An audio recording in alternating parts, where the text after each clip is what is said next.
ഷൂറാക്ക് പുതിയത് വാങ്ങിച്ചതിന് ശേഷം അല്ലുട്ടൻ ഒരു ദിവസം പോലും എനിക്ക് ഒഴിവ് തന്നിട്ടില്ല കേട്ടോ. അമ്മ ഷൂറാക്ക് സെറ്റ് ചെയ്യേണ്ട വെച്ചതിൻ്റെ പിന്നാലെ നടപ്പായിരുന്നു. ഇന്ന് വൈകിട്ട് ഞങ്ങൾ എന്ത് ചെയ്തു, ചെടിയൊക്കെ സെറ്റാക്കാൻ വേണ്ടിയിട്ട് പുറത്തേക്ക് ഇറങ്ങിയിട്ടുണ്ടായിരുന്നു കേട്ടോ. അതിൻ്റെ ഒരു വീഡിയോ ഞാൻ ഓൾറെഡി ഇട്ടിട്ടുണ്ട്, കണ്ടില്ലേ? കണ്ടു കൂട്ടോ. എൻ്റെ അവസ്ഥ ഒരുപാട് എക്സ്പ്രഷൻസ് പ്രതീക്ഷിച്ച് ഒരു എക്സ്പ്രഷനും കിട്ടാതെ പോയി എൻ്റെ ഒരു വീഡിയോ ആയിരുന്നു. ചെടീൻ്റെ പണിയൊക്കെ കഴിഞ്ഞപ്പോഴത്തേക്കും അല്ലുട്ടൻ ഷൂറാക്ക് സെറ്റ് ചെയ്യാന്ന് പറഞ്ഞിട്ട് എന്നെയും വിളിച്ചുകൊണ്ട് വന്നു. ഞാൻ അവനെ ഹെൽപ്പ് ചെയ്യണം, അവനാണ് കേട്ടോ മെയിൻ പണിക്കാരൻ. പിന്നെ എന്താ പ്രയോറിറ്റി മൂപ്പർക്കേ ഉണ്ടാവുള്ളൂ. ഏറ്റവും മുകളിൽ മൂപ്പരെ ചെരുപ്പ് വെക്കണം കേട്ടോ.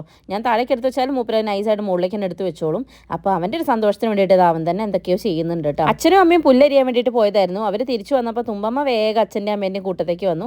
ഞാനിത് അല്ലുട്ടനെ ഹെൽപ്പ് ചെയ്ത് അവൻ്റെ പിന്നാലെ തന്നെ കൂടിയിട്ടുണ്ട്. ഞങ്ങൾ ഷൂറാക്കിൻ്റെ പണിയൊക്കെ കഴിഞ്ഞ് പോയി നോക്കുമ്പോഴത്തേക്ക് ഇത് അമ്മ പുല്ലരിഞ്ഞ് വന്നിട്ടുണ്ട്. വരുമ്പോൾ കുറേ മുക്കുറ്റിയും കൊണ്ടാട്ടോ വന്നിട്ടുള്ളത്. നാളെ അമ്പലത്തിലേക്ക് എന്തോ ആവശ്യത്തിന് വേണ്ടിയിട്ടാണ് ഇതാ ഇങ്ങനെ ഇവിടെ അറേഞ്ച് ചെയ്ത് വെക്കുന്നുണ്ട്.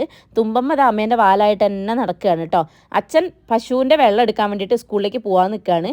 രണ്ടെണ്ണങ്ങളും അച്ഛൻ്റെ കൂടെ കയറി പറ്റാൻ വേണ്ടി ശ്രമിക്കുന്നുണ്ട്. പക്ഷേ ശ്രമം പാളി പോയിരിക്കുകയാണ് ഗൈസ്. അപ്പോൾ ഇന്നത്തെ വൈകുന്നേരം എങ്ങനെയൊക്കെയായിരുന്നു.